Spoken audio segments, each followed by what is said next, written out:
Alright, so this is Battlefield 6, and these are my initial thoughts on some of the vehicles in the beta. You know, I've been playing Battlefield since 1942, so I think I'm somewhat experienced.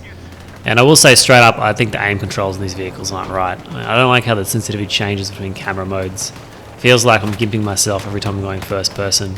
I have upped the sensitivity in first to make it feel better, but now third person is just way too sensitive. And this is what good feels like.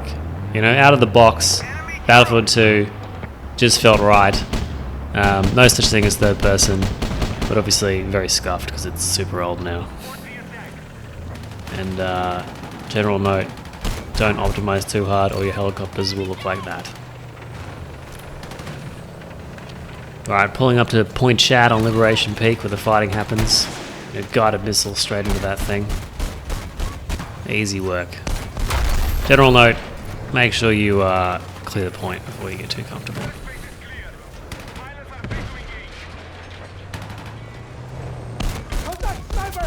I do actually like the feel of this vehicle. You know, the shells have a bit of weight to them. There's a bit of splash there, not too much. A bit of practice and you'd be quite deadly. Sometimes 12 shells feels a little bit limiting, but any more might be too much. And you need that downtime for some balance. You know, if you look at how Battlefield 2 did it, you just run out of ammo, so that was your balance. So it's probably not compatible with modern Battlefield. And once you get the sensitivity right, that first person does actually feel decent. If you did want to farm kills, this is probably the place to do it. You know, if you look at the mini-map around me, I'm protected by either side from the cliffs. I've got infantry around me. You know, I can pop out and attack. If things get too spicy, I can duck back from repairs. You know, I think if you were looking at people in regular games who would be sitting here farming up, you know, 50 kills to nothing. And as much as I'm sitting pretty comfortably, it wouldn't take a lot of work to drop me, which gives it that balance, you know. I found playing infantry, the vehicles aren't a particular problem. You know, if they show up and you're not ready, they will clean you up. But, you know, a bit of coordination and counterattack and you push them right back to where they come from.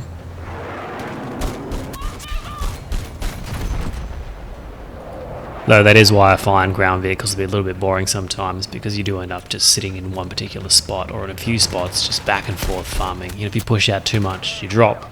So you end up staying where it's safe. And I like running around, ducking, weaving, getting amongst it. That guided missile does feel beautiful though. And as you can see, a dedicated repairer here is the key to tanking. You know, if you want to take down a tank, you either need to hit it hard so it can't repair or deal with that repair, because I'm already back at full health after taking a hit. You know, pop out, get a kill, something spooks you, duck back in, wait for it to be safe.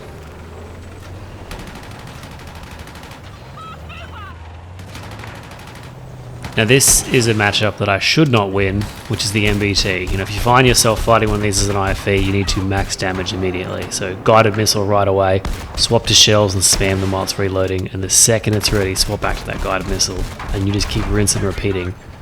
You can see this guy was a bit asleep, but even now he's doing some serious damage as he starts to wake up, but it is a little too late. Normally that would not go that way though.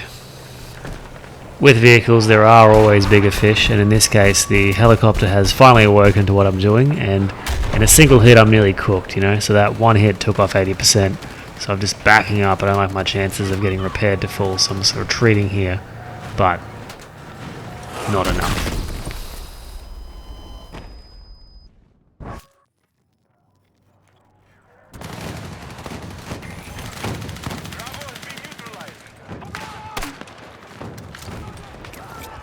With the IFE out of the way, I think it's time to get back on foot and do some infantry. You know, I'd set up here to play the dual assault kit with the 2 primaries before this match, before I was blessed with a tank. And I've been blessed with a tank once again. Once again, immediately that feels weird, see third person super sensitive, feels way too fast. But I'm surrounded on all sides here, completely unprepared. So I just got rinsed pretty quick, which shows how easily you die when out of position. And the AT actually damaged his tanks pretty heavily, so as you can see I'm getting 25 a hit here. So, you know, 4 hits and that tank's done. And if there's no repair, that could actually happen really fast, and especially if there's 2 of us. if you want to kill vehicles, persistence is key. There's nothing that angers a vehicle more than when you just keep attacking over and over again, and you will eventually get them. They're a big target and they can't watch every angle, and they can't hide from you forever. The benefit of being on foot, you can always come from different positions and different angles. They can't be ready for you all the time. You can duck out and pop. They cannot. And all it takes is popping up from an angle they're not at, and there they go. And you're not even limited to just the RPG. You can always pull out the blowtorch and just pull it apart piece by piece. Normally this isn't this easy, but this blueberry is not paying attention, and someone did assist me there, as it seems.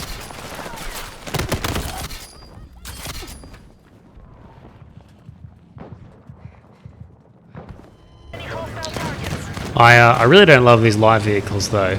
They're fine from getting point to point at the start of the game and rushing out, but the points are too close mid-game for them to really have any purpose. There's no real need for them because everyone's going to be fighting between the 4 points you can super easily access.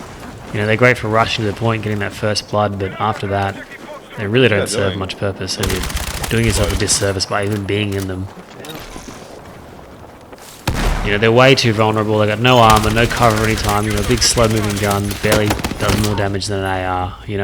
Doesn't need to be a full MRAP, but something a little more armor, something that takes some effort to shoot the gunner out. Honestly, you're weaker for being in one.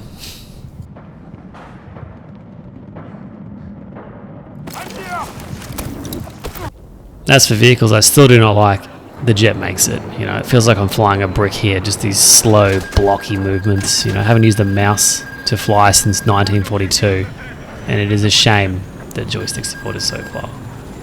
And I also have forgotten how to steer, as you can see.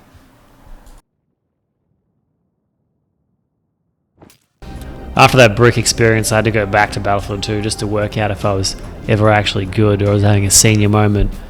But I was right, once you've felt a Battlefield experience flying like this, everything else is ruined for you. This kind of movement, the rolling, is just so much more fun than what you can do with a mouse and keyboard.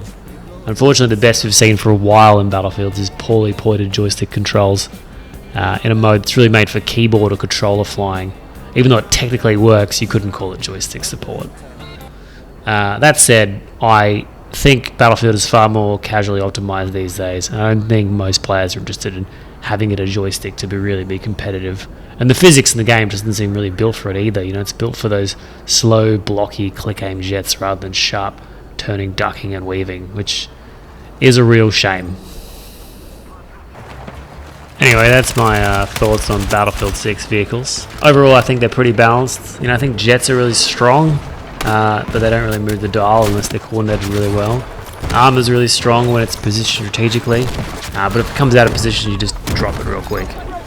I save infantry for another, but I think these guns are laser beams, and the amount of firepower you get is ridiculous. It really is fun, but too much of a good thing, perhaps. Anyways, thanks for watching. I don't have much else to do till October but this and some memes, so I'll see you next time.